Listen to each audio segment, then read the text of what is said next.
Yeah, thank you so much, Stephanie, and good morning or good afternoon, everyone.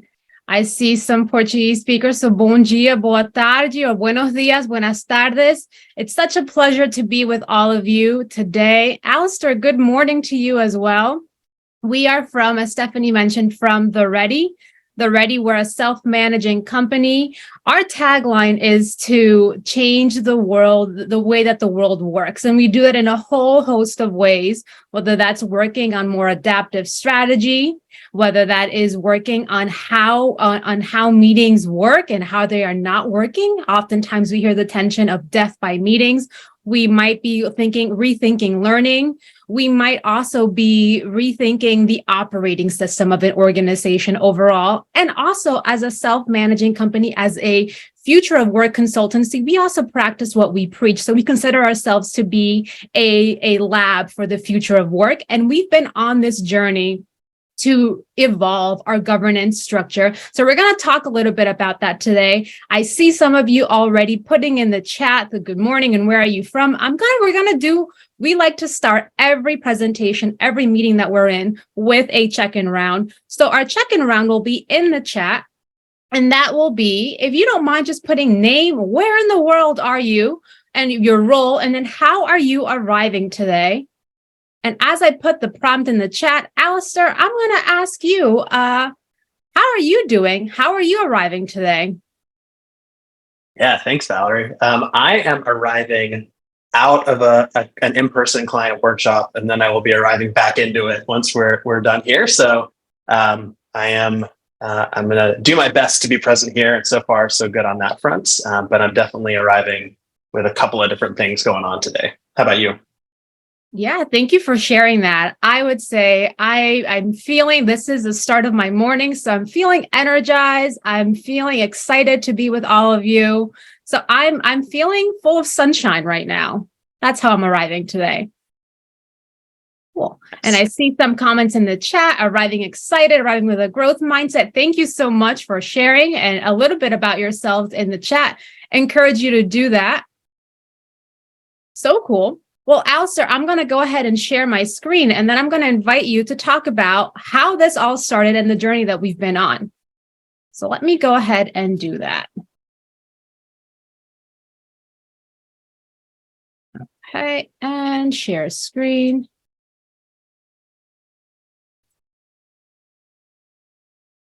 Cool. All right. Yeah, so let's get rolling. So The Ready was founded in 2015. So we've been evolving our structure and governance processes for almost 8 years now. As with most companies, that evolution's largely been incremental, but we have had a few sort of significant evolutionary steps where we've made big changes in how we've done those things, each of which was catalyzed by particular tensions or challenges that we were coming across, and each of which created its own benefits and shortcomings. So it's definitely been a process of sort of experimentation and learning. And we want to take a tour of the sort of each of the eras that came in between those evolutionary steps. Just as one heads up, Valerie and I both joined The Ready actually during the atomized roles era that you see there. So we don't have first-hand experience of the first two, but luckily we chatted with some colleagues and can talk about that as well. So Valerie, if you could go to the next slide.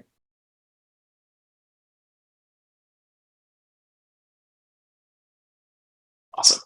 So this is just a very abstract sort of visualization of how you can think about the path we've been on. So basically, we've moved from a single circle structure with kind of two fundamental roles to a single circle structure with one fundamental role and a bunch of other roles that people filled into a more of a fractal multi-circle structure with one fundamental role and a bunch of more specialized roles.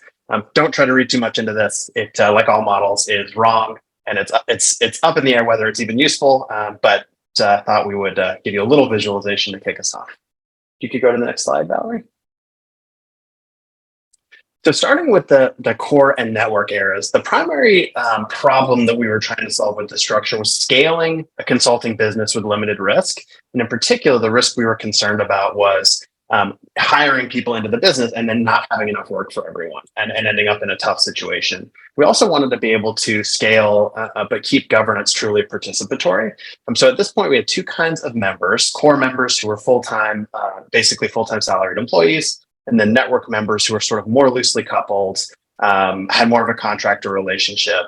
But both types of members had governance rights inside the organization. So the structure did reduce risk, and it did give everyone a chance to participate in governance, but we did run into a couple of issues. One of them was that an us versus them sort of dynamic emerged between core and network members. Some folks felt like they were sort of shouldering more of the risk than others. Other folks felt like they were doing more of the working on the business versus in the business.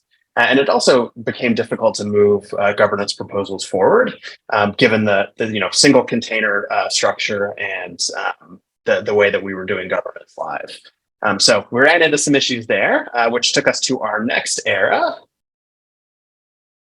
which was the atomized roles era. And this is what Valeria and I joined into. So basically, over time, in addition to the other issues that we had noticed with the previous approach, we had a systemic issue of internal work not happening. So sort of historically, and to this day, the Ready is the vast majority of the Ready's members and employees are transformation consultants. So, and previously in previous sort of eras, almost everyone was a transformation consultant. And so basically, if we couldn't figure out a way for transformation consultants to also be doing internal work that we needed, it just wasn't going to get done. And we had a systemic tension of it not happening. Even when we agreed it was important, it still wasn't happening. Client work always came first. And if it did happen, the folks doing it weren't compensated for it. And so that felt sort of unfair as well. So we moved into this approach of explicitly creating and compensating specific internal roles that transformation consultants primarily could fill in addition to their client work. We still did full company. So we had basically one giant circle. We did full company governance. We were still using integrated decision-making and consent-based decision-making for governance. We did find that authoring explicit roles really helped us be intentional about the work that needed to be done, be intentional about who could raise their hand to fill them, and to think about how we scoped them to pay them effectively. And we did find that we got a lot better at moving internal work forward. We actually started shipping some internal work, which hadn't happened before. And this was how, we managed to stand up internal capabilities like training, like hiring and other things like that were really critical for us as we grew. We did run into a little bit of an issue that we're still working through, which was, how do we compensate effectively for internal roles that wasn't something we had done before, and the extent to which they were atomized. And we noticed that as we grew to 20 people, 20 members and beyond, we really had a hard time moving governance forward. So we were still doing it as a full company with one container. We were still doing it once a month live. We'd have a 90-minute governance meeting. We'd use integrated decision-making. And our ability to make and pass proposals really slowed to a crawl. And since that's one of our main ways of staying responsive and evolving what we would call our operating system, that was a really big issue. That part of our system was no longer working the way we needed it to work. We also knew that as we got bigger, the sort of one giant circle with a bunch of people in it approach was just not going to scale and not going to work effectively. So that took us to the era we are currently in. So if you could go to the next slide. Perfect. So we are currently in and sort of iterating our way through what we are calling our foundational agreements era. So basically, we knew that we needed to create a principles aligned way of sort of creating a scalable approach to governance and structure. And we really wanted to have that in place before our existing structure broke. In my experience, in a lot of, especially sort of startups and scale ups, the way you've done things breaks at scale, and then you have to quickly figure out the next way. And we wanted to sort of avoid that anti-pattern. And we also realized that we had a bunch of sort of critical principles that were implicit. We were holding implicitly that we'd never written down. So we created a set of foundational agreements that I'll talk a little bit more about in a minute. And from that, our structure and our approach to governance emerged. So now we have a super circle that basically contains the whole company. We have sub-circles that sit within that super circle with focuses like hiring, training, growth, transformation, that have particular authority and domains and have roles within them. And then each super or subcircle has a representative that participates in the super circle's governance. And so one of the main shifts that we've gone through that has created a lot of benefit, but also some tensions we're still navigating, is a move from full company governance basically to a representative system of governance where largely elected representatives are participating in governance on behalf of the rest of the organization.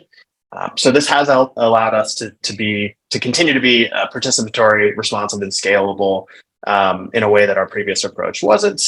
And one of the interesting things about our version of this is that any member can make a proposal to any circle. So you don't actually have to be in a circle to make a proposal. So I don't have to be in the hiring circle to propose an agreement to the hiring circle about how they work or how things related to their domain. And so members can take direct action to change governance, even in a circle they're not in. So that acts as a little bit of a check and balance as we move to a representative system.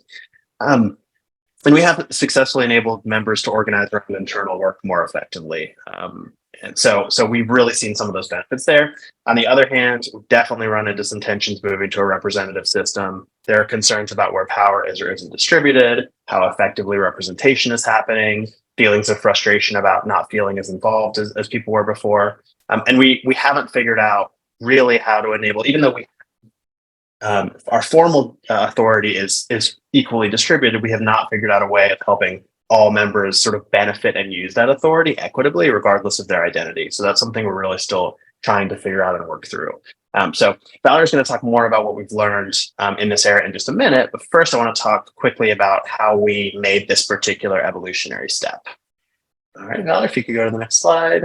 So yeah, this is the biggest one we've taken so far. So how did we do it? If you could go to the next one for me as well. So we did this through a couple of phases. So one of our colleagues actually proposed an agreement to essentially, once we consented to it, create a forcing function to move to a circle-based structure. I think it was by the end of the year. It was within some kind of time frame. So we stood up an initiative with a small working group to work on this.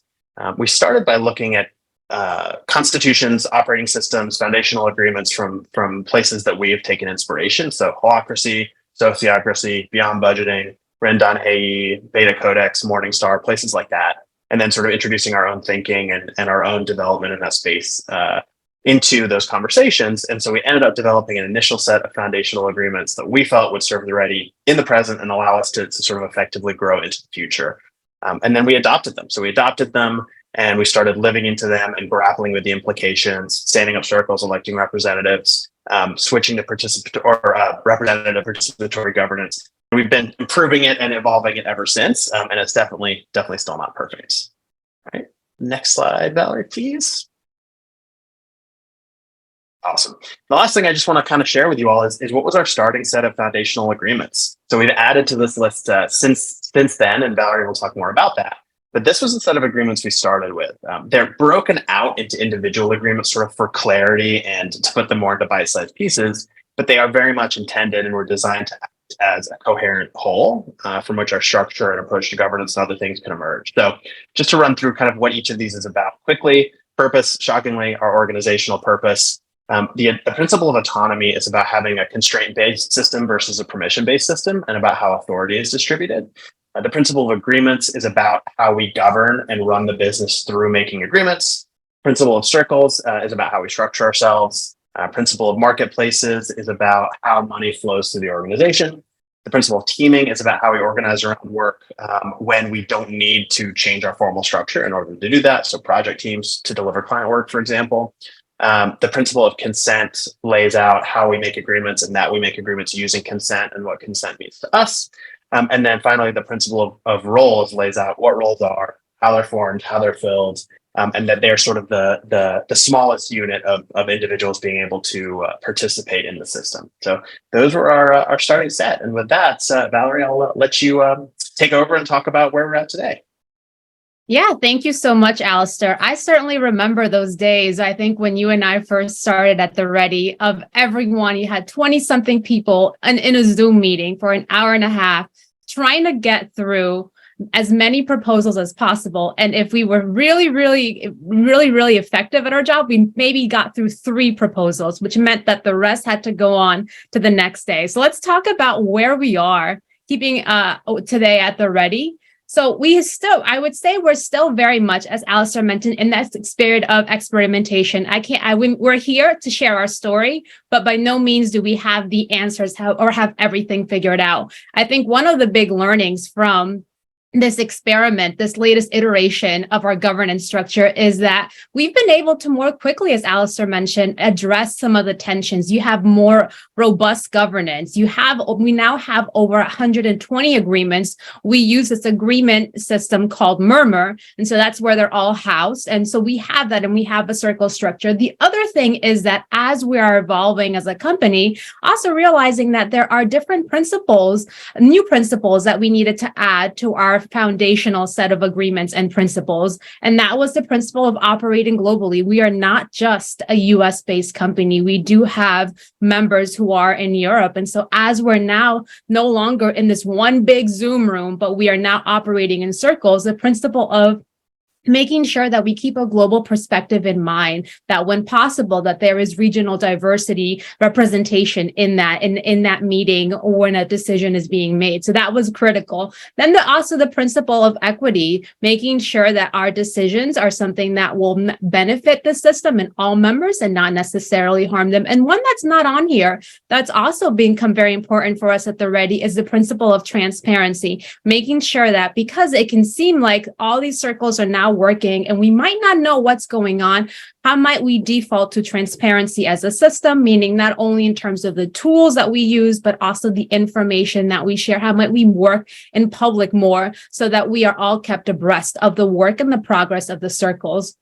What also happened, I think, moving from a system of governance where we were all in the same room together to now a representative system, what it also created was, hey, we need members to be represented in a membership circle. So the latest circle to be instantiated at the Ready is the membership circle to do just that. And it is growing and it's evolving and still trying to figure out how it will work with the other circles. And I would say that there's probably a future at the Ready where I would say hiring circle would probably be nested within the membership circle, but that's just my own hypothesis of how things might evolve moving forward.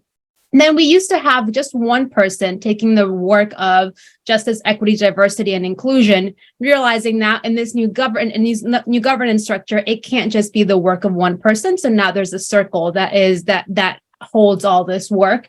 And so, as I mentioned, all of this async governance has definitely increased speed. We get a notification in Slack when someone has made a proposal, and you're able to check that proposal. You're able to ask questions using that IDM structure. You're able to make suggestions, make tweaks, offer your reactions to the proposal asynchronously, and you're also able to vote on it if you have the right to vote on the proposal and say that it is safe to try. We're able to do that. And so that has enabled speed. Everyone can access, any member, regardless of how long they've been at the Ready, can make a proposal. And that's really neat to see. So we have a member who's been at the Ready for only, I think, 2 months and already made a proposal to update an agreement at the Ready.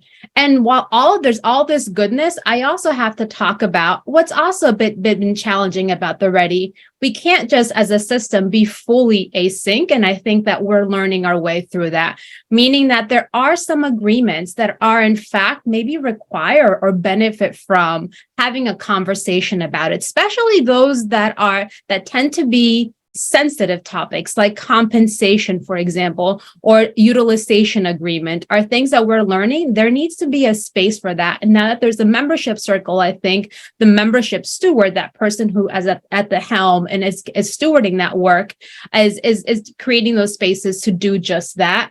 So that's something that we are learning, and I think continuing to experiment our way around with how do we balance the asynchronous governance with also the need for dialogue and sense making for certain agreements and for certain tensions that we're experiencing as a system. And where are we headed? So we're not done yet. I think this is a journey, not necessarily a destination. And so now we have all these circles. We have a transformation circle. We have a hiring circle. We have a studio circle that that handles our podcasts and many of the new things that you all enjoy, and those who know the Ready know about. We also have a membership circle, a Jedi circle. We all have a transformation circle. And so where we're headed is there is an opportunity for everyone at the Ready who is engaged in transformation work is a part of the transformation circle. And so there's an opportunity that we can certainly speak to in the Q&A to think about what is the next iteration of the transformation circle? What is the relationship between the transformation circle and how the transformation circle will work with the project teams? That is something to be figured out. We're playing around with different fora to do just that, but that's something that is, I know Alastair is in the works. The other thing is that as we moved into a representative system of governance where there is essentially a source circle, and then you have all these other circles, is the figuring out what authority do we need to make explicit at the moment? What authority, what assumptions, what beliefs are we holding about the power that the source circle has in relation to the other circles? And what needs to be clarified? That's something that we are still teasing our way. And I think as we think about what's next for us, something that we will continue to work towards. And then the other thing to think about is that we're now doing async governance. We have circles sometimes we'll do, there might be within their circle meetings, there might be some live governance, but for the most part, everything is async. And so we know that we can't go back to the way things are. We are now, I think, close to 40 people, can't have 40 people doing live governance. And at the same time, async governance also has there are some setbacks to that. So what is the third way? And that's something that we're still experimenting with and still figuring out what is that happy medium there, especially for those things that require more conversation and more sense making. And that gets to the point of what is our waterline, meaning what are the types of agreements that maybe can go in murmur, then what would make it unsafe, what would sink the ship, sink us as an organization or not benefit us at all if we were to do it just in murmur. And then the last thing that I'll share with you is that as we continue to evolve our journey in governance, I think that there are fundamental beliefs that we're going to hold on to and that we've learned as we've gone through the different iterations of governance. And one is that we are never going to strive for perfection. We're going to try and progress and experiment our way forward, but we are not necessarily, we know that we're not going to get it right. Doesn't mean that we don't try and change things, but getting to an ideal state for us may not for us is an ideal state that is perfect doesn't really make it's also not realistic. Oh, the other thing to keep in mind is that governance is complex in any organization. It can be messy. It can also feel very intimidating when you're putting a proposal out there, and it can feel like you're receiving criticism. So there's a lot that goes into governance, and that may always, an element of that will always be true. What I'll do is I'll talk about it, partnering with that third bullet is that, and while that might be true, I think our work as a system, as an organization, is for us to think about how might we begin to remove barriers? How might we make it so that governance is yes, it can be complex, it can be messy, it can be intimidating, it can be all these things, but that we've enabled more people to participate, more people to be able to provide proposals, make proposals, and help us evolve our system. And with that, just wanted to say thank you for your time. Would love to hear your questions in the chat. I'm going to stop sharing my screen. And yeah, and welcome any questions in Mentimeter.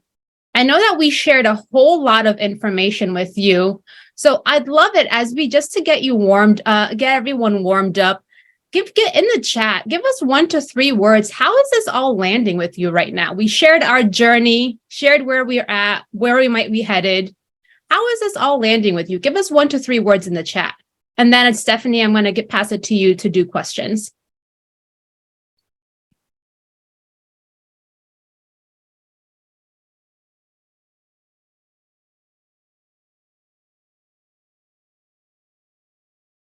Amelia, I appreciate the honesty. It feels hard. Yeah, there was a lot of work that went into it. So yeah, thank you for acknowledging that.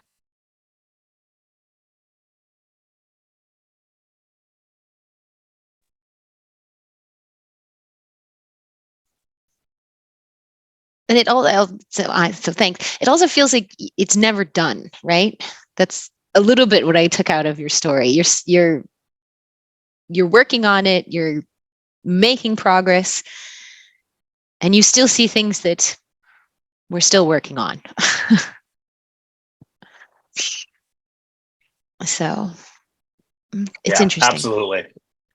Definitely never done. It's just a matter of, are we sort of making those smaller improvements as we go, or have we hit one of those points where we need to take a real sort of make a real step change in how we work together? But in either case, definitely never done, and I don't think it ever will be.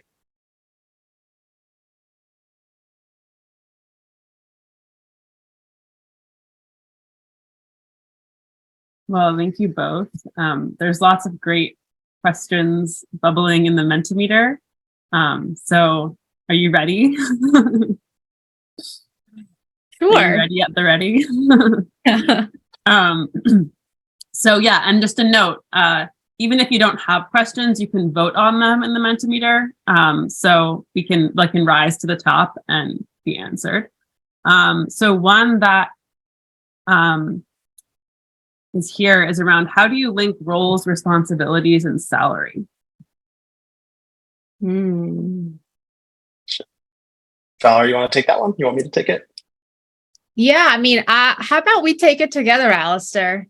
I think that's a great question for sure. And I would say that in full transparency, we are working through that as we speak right now, trying to figure out how do we link roles and responsibilities and salary. So one is, I think, any role that anyone holds, unless it's an experimental role, and Alastair, please correct me if I'm wrong here, would be governed in Murmur. So Alastair and we're transformation consultants. That is something that is governed in Murmur. But within that, however, that just because I'm a transformation consultant doesn't mean I'm going to be paid X amount of money. That is something we believe in self-set pay at the ready. So every member is able to propose what they would like to make. So that's within the transformation realm. Within other roles like a hiring circle steward or transformation, those roles, when they are governed, there's also a compensation that is tied to them per cycle, and all members, if can weigh in on, like, is that adequate? Is that not adequate? So those are my beginning thoughts. And Alastair, what would you add to that? Yes. So we have an interesting approach to compensation currently. To Valerie's point, where we don't have salaries. Instead, each role has a level of compensation associated with it. And you can also sort of dial that up or down depending on how much of your capacity you're using energizing that role. And so it's a very dynamic system, which has enabled us to get pretty specific with what compensation is associated with which roles and which work. But it has created a host of other tensions that we're currently working through in terms of the level of sort of how complicated it is for all of us, how salient it makes compensation as we figure it out from month to month for ourselves.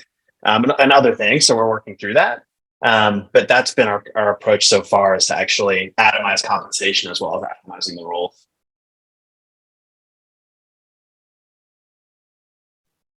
You both. The people want to know if you can explain Murmur in more detail. Sure. Yes. So Murmur is a separate company that Aaron Dignan, the Ready's founder, founded. I think it's murmur.com, I think is the URL. But it's basically an asynchronous agreement making tool. So it has a version of integrated decision making or consent-based decision making baked in, and it's a way of creating, and it sort of walks you or your team through the process of governing agreements asynchronously. So yeah, very cool tool.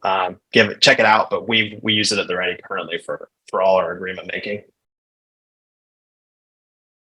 Awesome. And we put the link to Murmur in the chat if you want to check it out. So here's one. So it seems like as the Ready grew, that more structure and governance was required. So is this the start of bureaucracy? And what's the difference? Good question. You want to go first on that one, Val? Yeah. Alastair would love your. I think it would. I think I appreciate the provocation. So one, thank you for the provocation. That is this the start of bureaucracy? And then I would say that I think at the Ready, I would say this I would say no. And the reason for that I would say no is because I think our principles still hold true for how we work. When I think about bureaucracy with having to get the number of permissions and sign-offs and approvals, we don't have that at the Ready. I can make a proposal at any time. There are things that as a member that I still have agency and I have autonomy over as well, that I don't necessarily need the approval or the sign off of a circle in order to go do. And as a member, I think, especially now with the membership circle, there is now an opportunity for me to weigh in more, for me to have a say in how things get done at the Ready. So I would argue that we are still far from bureaucracy, but it's certainly something for us to keep in mind, the different anti-patterns that might show up that might indicate, hey, we're maybe going down a path that we don't want to go down. Alastair, do you want to share anything or? Yeah, I mean, I agree. I think we definitely are continuously finding places where we have what we would call org debt. So agreements that are sort of out of date, where that are no longer serving us. Just the volume of governance that's been enabled, but that we're working through asynchronously is creating some drag for us.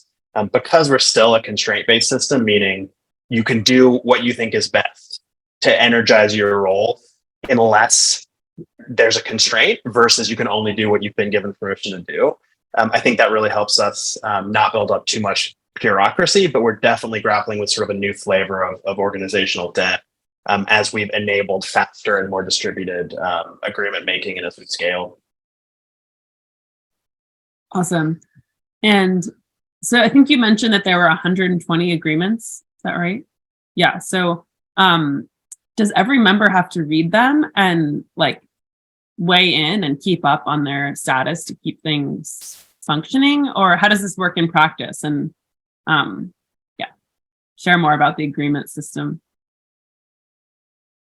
Yeah. So I wouldn't say every member has to read them. And that's definitely one of the things we're running into is because there's a lot of that happening. It does start to become a situation where it's hard for individuals to know what to sort of pay attention to.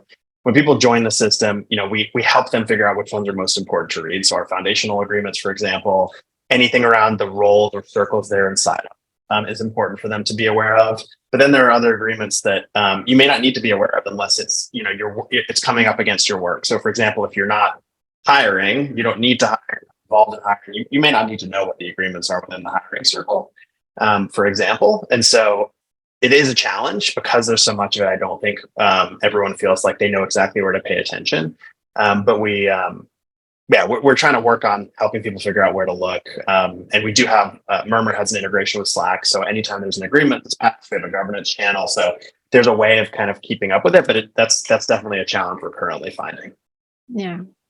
And I would say, I think one of the experiments, Alastair, which I think you recently proposed, we also have, so part of our Ready-wide operating rhythm is having this already meeting where we talk about the state of the business. And so as part of that meeting, understanding that there's a lot of governance at any given point in time, we've added to the hygiene sections a couple of minutes for people to review any proposals that might need feedback or that they might want to review that are new. So there's now space for that. Does that completely solve the issue of the number of agreements?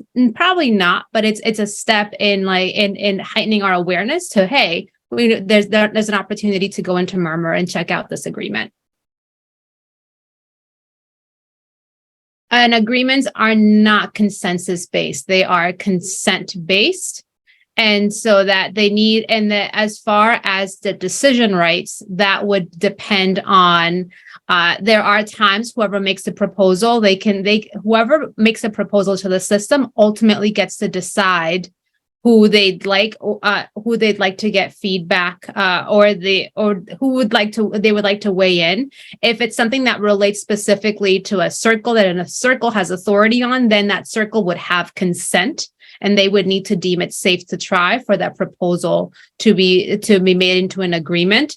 There might be other things where this is where the authority issue comes in. It might be kind of murky. So maybe it's more of a source circle, or maybe it's an everyone at the ready, especially as it relates to membership, would need to have consent over. However, members there's now a function in Murmur where you can provide advice, even if you don't have decision rights other than advice. You can still provide advice on what you would change about a proposal.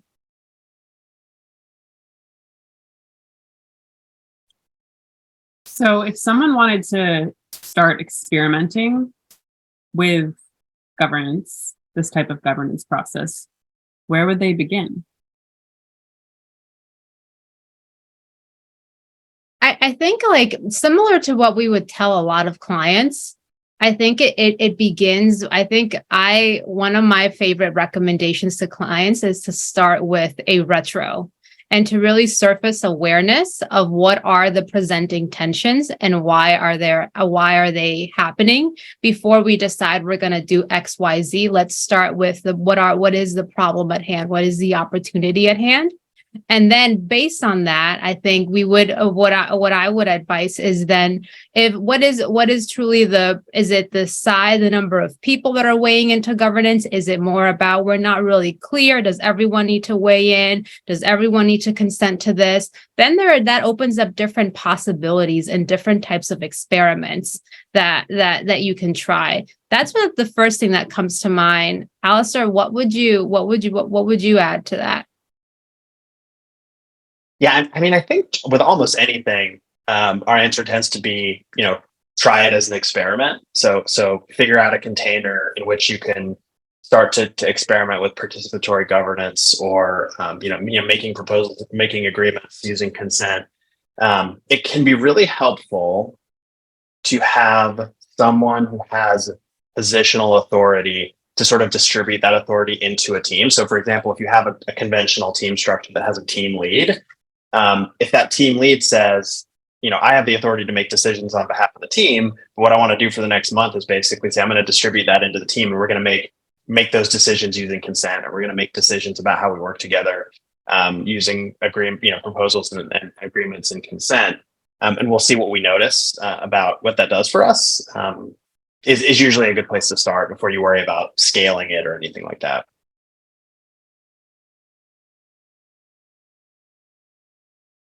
Awesome.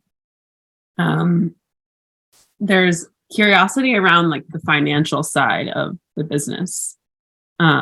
So how is it done? Are you profitable? And is the average salary, I think you had mentioned that there isn't salary.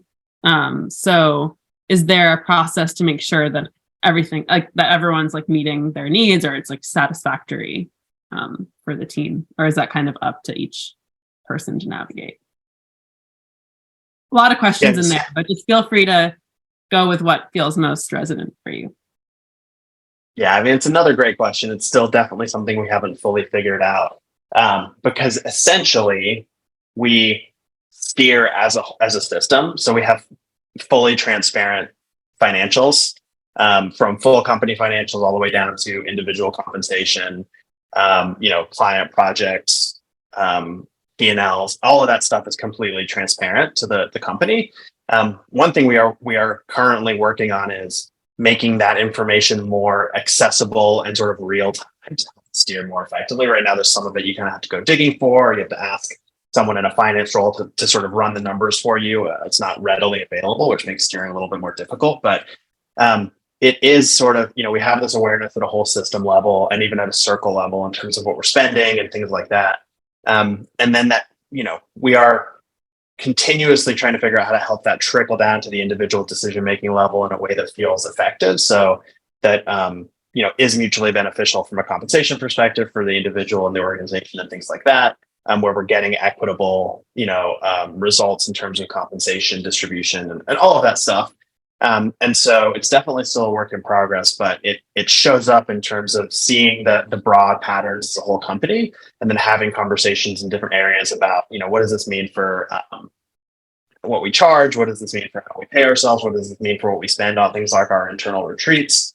And with our self-set pay approach as well, as Valerie mentioned, and when individuals set their compensation for for what is for most of us our primary work, which is transformation consulting, we do that transparently. We have to get advice from multiple different roles, one of which is a finance role, one of which is our Jedi steward, and sort of dial it in that way. But we've definitely still got work to do to make that more effective. Anything to add, Valerie? Yeah, other than like this could be in and of itself another presentation, because we've also experimented with different ways. And so the latest iteration is that there is that checkpoint of checking with the Jedi steward and the finance steward. And I would say that there's still in the months to come, we are also redesigning and rethinking what compensation will be at the ready. And there's a couple questions bubbling around like the Jedi steward and circle. If you wanted to, can you just share a bit more about it? Like, what is it exactly? How has it helped balance dynamics, power dynamics, proposals, anything else?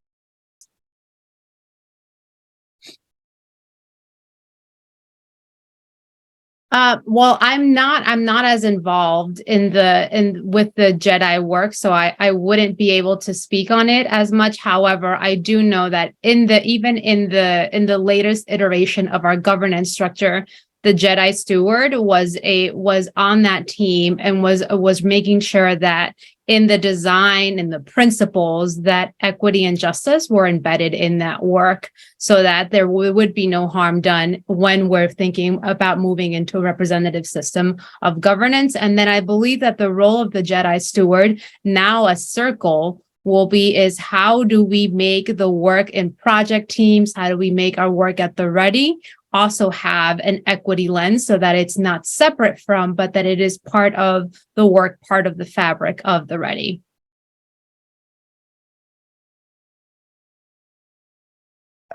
Yeah, essentially the Jedi role was filled by a subject matter expert in justice, equity, diversity, and inclusion work, and was there not to sort of not in the conventional sort of like chief diversity officer role of like, you fix this for us, but more about having someone with a ton of experience and skill and wisdom in that space to help us notice patterns as a system that were showing up, to help us better understand what was factoring into increasing or decreasing equity and inclusion and things like that, to bring in training, to bring in outside experts to coach and help us through those things, and also as sort of a pull resource for project teams, circles, anyone who said, who's sort of like, I would love some support in making sure that the way we're working is equitable, or addressing some of these tensions we've seen.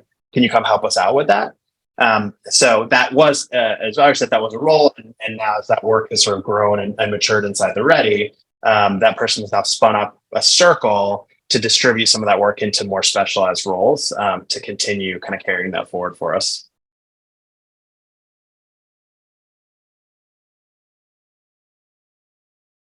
Awesome. Thanks, both of you. We have about like 10 minutes left. Great, just as a time check. Keep the good questions rolling. And yeah, there's a question coming up around like how your internal journey and learnings, how do they, are you finding similar patterns in the journey of your clients? And like, how does your internal learnings and journey inform how you both work with your clients, and then the kind of issues and things that come up for them, tensions that come up for them?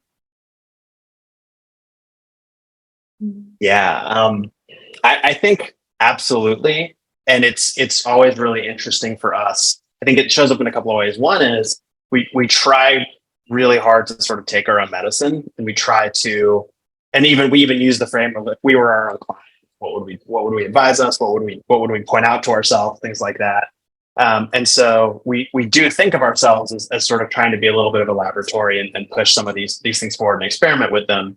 And it is really, I personally find it really interesting to notice where we, even with all of that, and even with 8 years of this experimentation under our belt, we do still run into challenges with power dynamics, challenges with different perspectives, challenges with having healthy conflict and working through some of those things that we see, all over the place in client organizations as well. So it might look a little different in the day-to-day in terms of the way we're working in the practices. But I think some of those patterns of how human systems can struggle certainly feel very resonant across all the different systems that I'm in. What would you add, Valerie?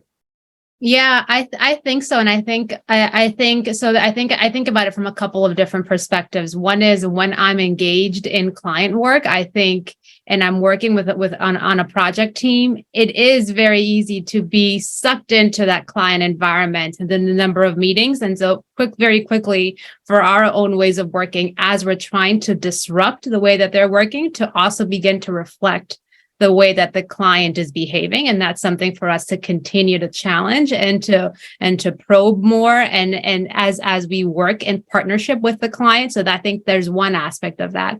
I think within the Ready as well, I think it's similar to the tensions that Alastair mentioned, yes, around power and authority, because just because we're a self-managing company doesn't mean that power doesn't exist, doesn't mean that we don't need to make authority explicit. That is still very much a challenge at the Ready. And I would also add that also how we work together, figuring out, how many meetings, what is our operating rhythm? What's the right size? What's the operating rhythm for the work that we're doing? Because we also don't want to have the tensions that many of our clients feel of death by meeting. So what is the right balance?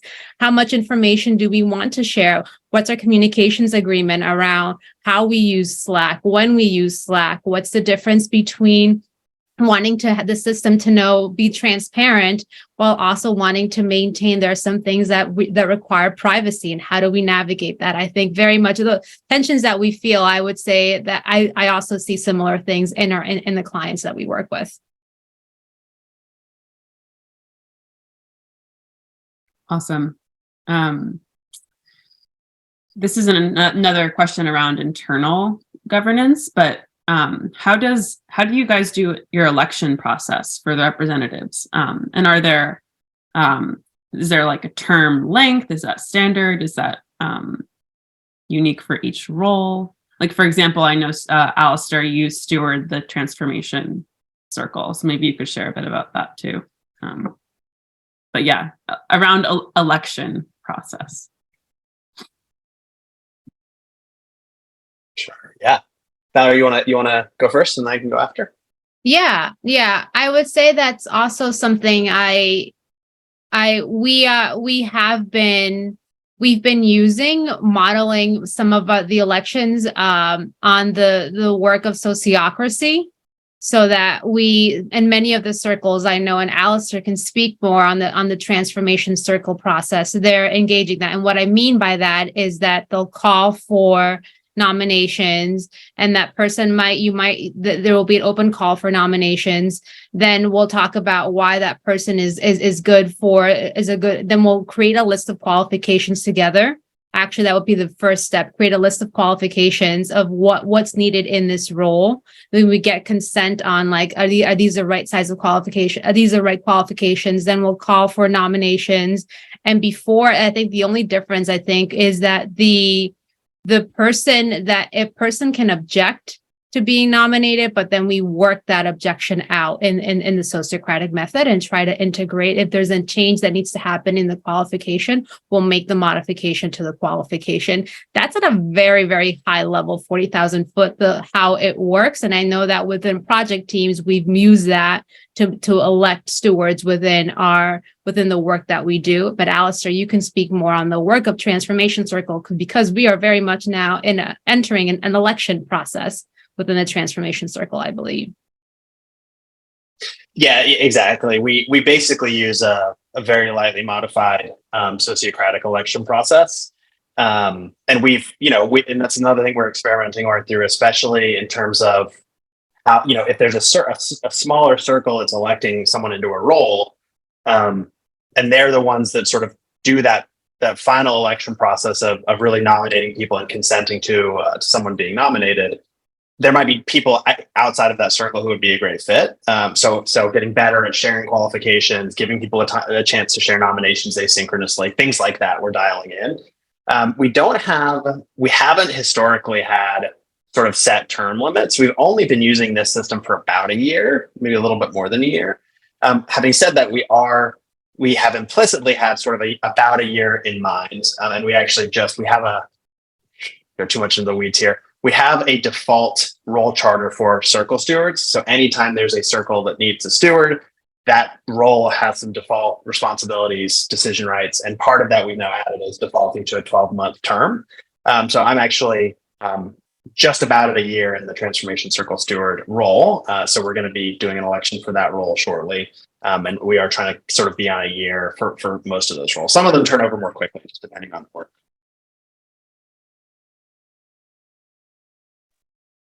Awesome.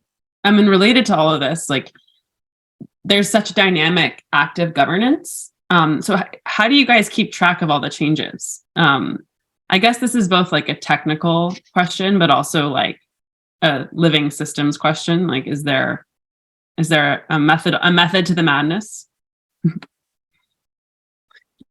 So we haven't figured out how to do it super effectively yet, as we talked about earlier, at least helping each individual stay sort of clued in. So we've obviously all of our agreements are well, maybe it's not obvious.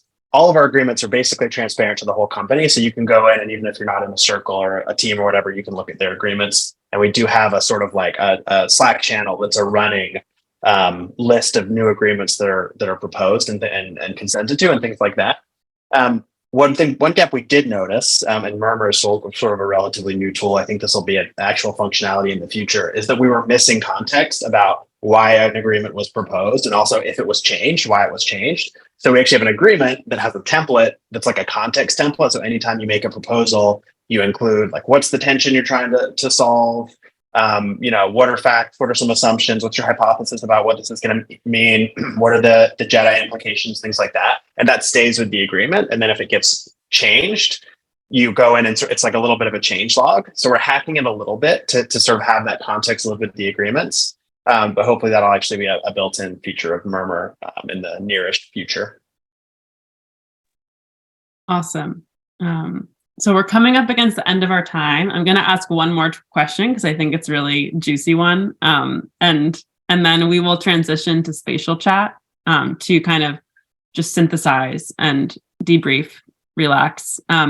So it's around growth of the ready. Like, obviously, as you guys have grown, things have become more complex. So how are you guys thinking about growth now? And do you intend to keep growing as a consultancy, or is it, how are you guys like orienting towards that?